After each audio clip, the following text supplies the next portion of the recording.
Olá, gente, tudo bem? Na aula de hoje nós vamos falar um pouquinho sobre a arte e a cultura nas sociedades africanas.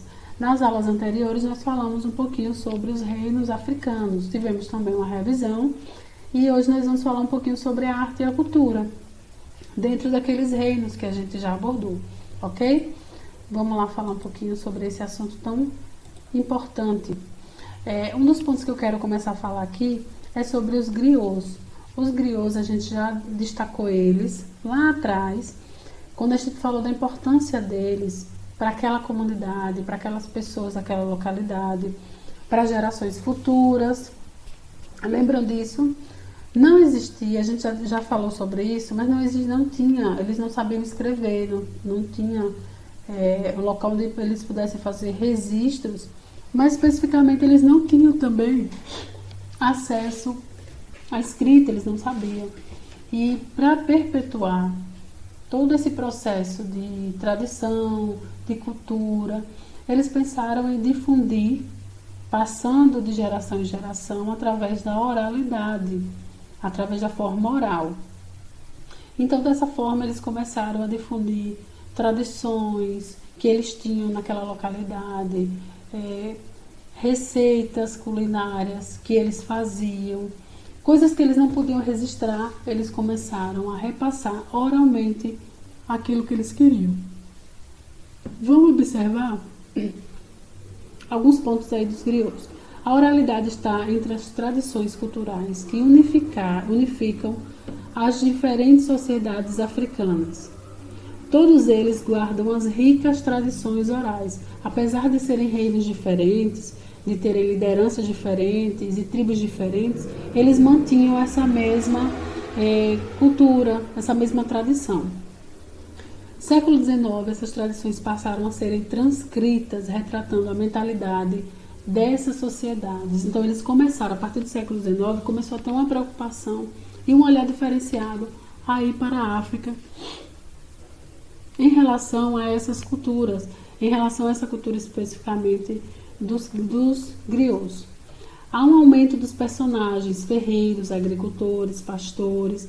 Anteriormente, nós tínhamos dentro dessa relação cultural que os griots passavam de geração em gerações outros personagens, personalidades, como o rei, como aquelas pessoas que estavam acima, que tinham um cargo a mais.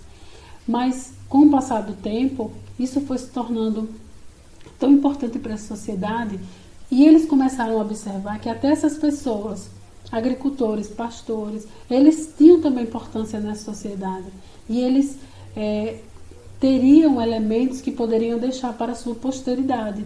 E era importante a figura desses homens, dessa sociedade, passar esses conceitos culturais, esses elementos culturais para outras gerações futuras.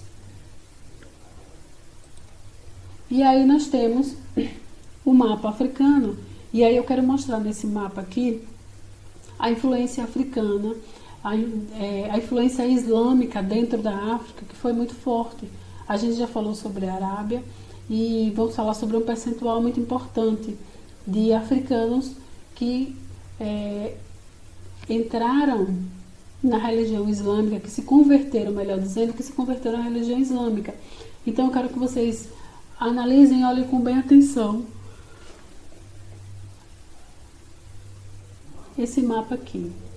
Toda essa parte aqui é a parte da Arábia, essa parte aqui é amarelada, essa desse lado aqui é a parte amarelada, esse lado, e aqui desse lado nós já temos aqui a África. Então percebam como estava bem próxima.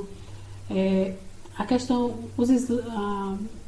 Maomé, quando começou a difundir todo o processo aí da religião islâmica, é o norte da África que vai prevalecer dentro dessa perspectiva da conversão de novos povos ao islamismo. É no norte que vai haver essa concentração maior. E aí nesse outro mapa eu quero mostrar para vocês a porcentagem de pessoas que estão dentro dessa região da África e a porcentagem que seguem, que são convertidos à religião islâmica.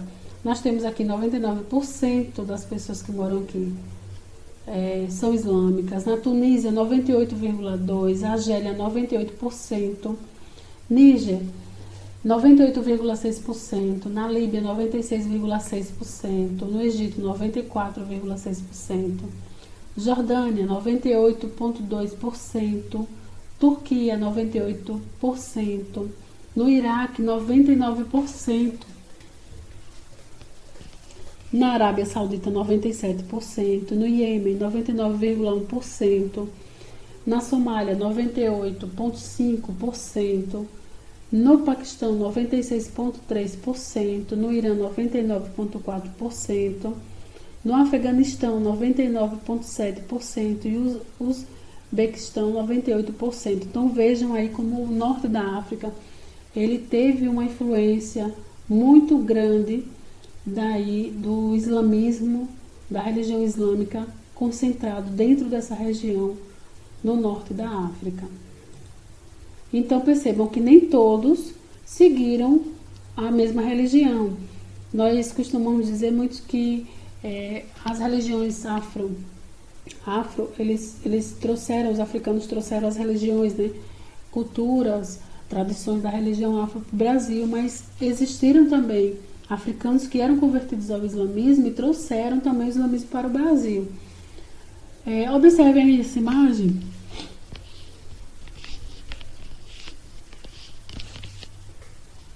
Ela está relacionada com as máscaras que eram confeccionadas na África, e essas máscaras elas tinham uma importância muito grande dentro da sociedade. Na costa ocidental, a cultura de confecção de máscaras e figuras humanas, elas aconteciam nos materiais em madeira, em argila, em terracota. As máscaras para essa sociedade, elas tinham elementos bem importantes. Algumas máscaras que foram confeccionadas, por exemplo, em Benin, Ifé, por exemplo, essa aqui, elas representavam os rituais fúnebres, aquelas personalidades que faleciam naquela região. Então, as máscaras eram confeccionadas. Outras máscaras representavam a feminilidade, outras máscaras representavam a força, outras máscaras representavam questões religiosas, espirituais, outras máscaras representavam a face do homem, a face espiritual.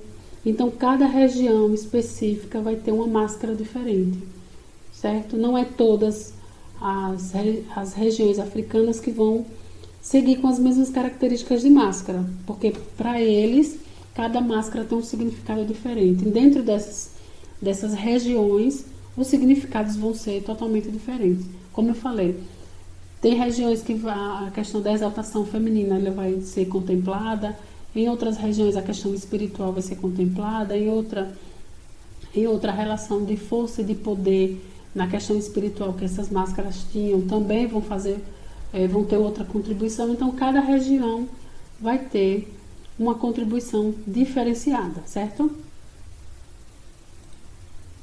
Os povos africanos faziam seus objetos de arte utilizando diversos elementos da natureza.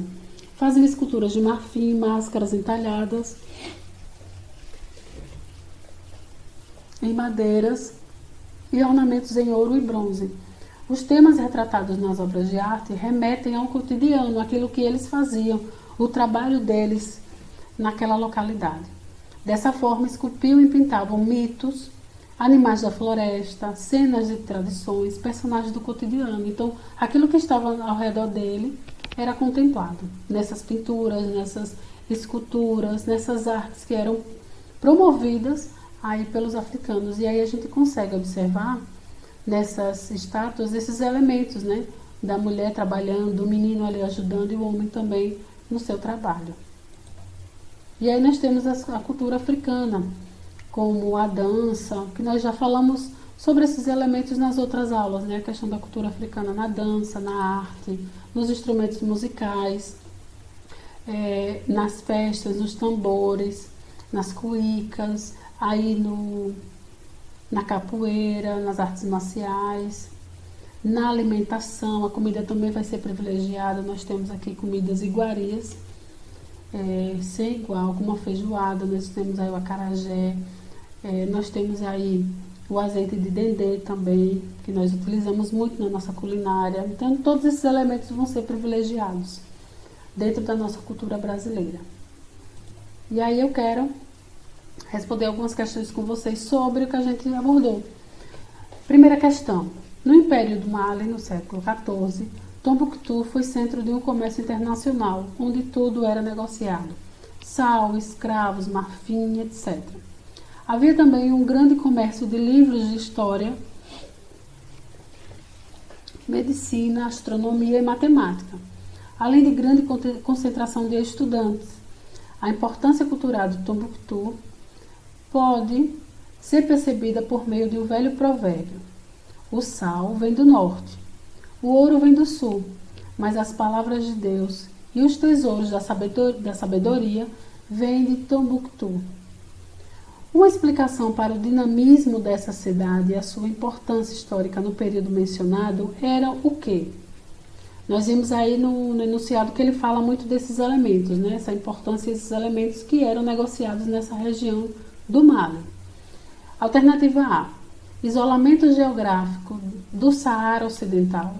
Alternativa B: exploração intensiva de recursos naturais.